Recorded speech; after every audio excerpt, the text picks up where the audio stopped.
Well, to me, fast-paced recruiting growth, of course, means the leader sets the pace, right? So strong personal recruiting.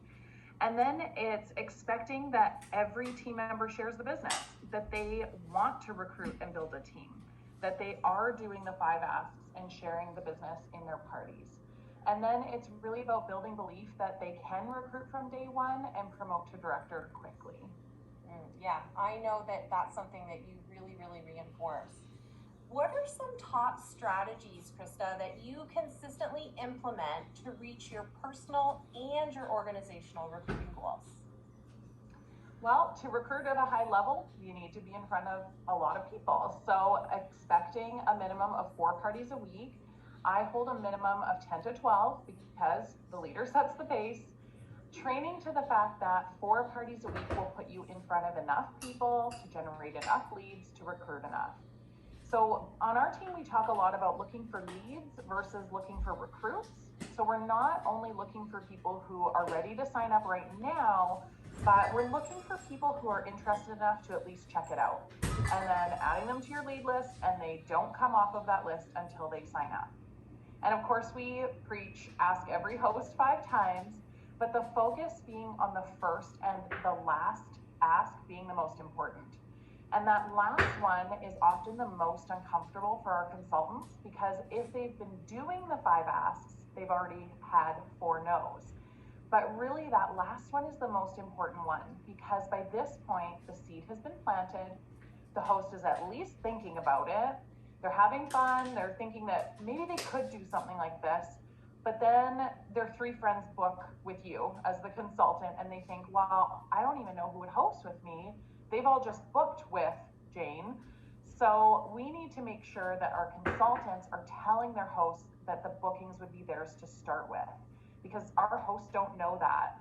And so getting super focused on the 3-party booking bonus to get the 3 bookings in the first place and then offering them to the host to get their business started.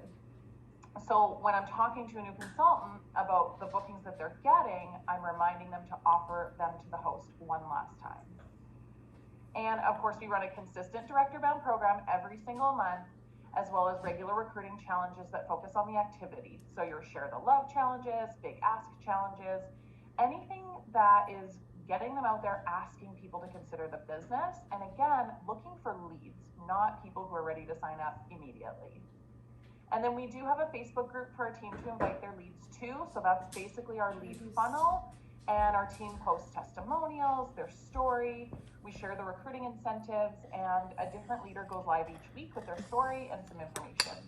And then we'll also share the monthly webinar that Home Office offers as part of our system for that lead group as well. Really great ideas. How do you set your team up for recruiting success starting at the beginning of every single month and then ignite them into recruitment activity immediately? So on the first of the month, I go live in my organization group to review the monthly focus. And in there, I always include a piece on recruiting, whether we have an incentive or not. So it might be to remind them that their new consultants who join early in the month will have the opportunity to earn the sales incentive or start earning the trip or something like that. We include recruiting in every single team training opportunity, whether it's skills building or confidence building, just teaching them what they need to know to level up their recruiting. And every single month, we set a team goal for recruiting. And if recruiting is down a little bit, I'll offer an incentive. So like when we welcome 100 new consultants this month, I'll do a draw for whatever. And then I create a visual tracker and update it weekly at least, and tagging everybody who's contributed to the team goal. Those are super ideas. Talking about recognition, how do you use recognition to drive recruitment?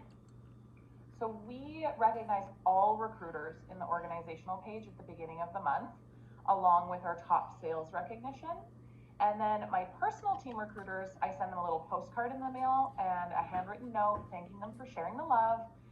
Anyone who is doing well or is recruiting at a high level, or even somebody who's just doing a lot of activity, I'll ask them to share in a live or a team training, or even just asking them to share a screenshot on the team page of a great post or a conversation or an idea that they had. Makes them feel really good. Yeah, I agree. That's empowering to your team members to really get them involved. And we don't always think about that as recognition, but it truly, truly is. So that's brilliant. How do you then pass your winning recruitment strategy down to the entire organization? We document everything. So I have a big team manual that I share with the team with scripts and follow-up systems. Responding to objections is a page that I would have in there. So when people are sending me screenshots or asking for help with recruiting, I can just send them a responding to objections document. I also share my own screenshots and show how I ask, how I follow up, any wording that's working well to start a conversation. And then just like we do booking blitzes, we do recruiting blitzes, and I always include 10 minutes at the end of any booking blitz where I share some words to use and give them ideas of who to ask, and then send them out to just start having some conversations. That's really smart.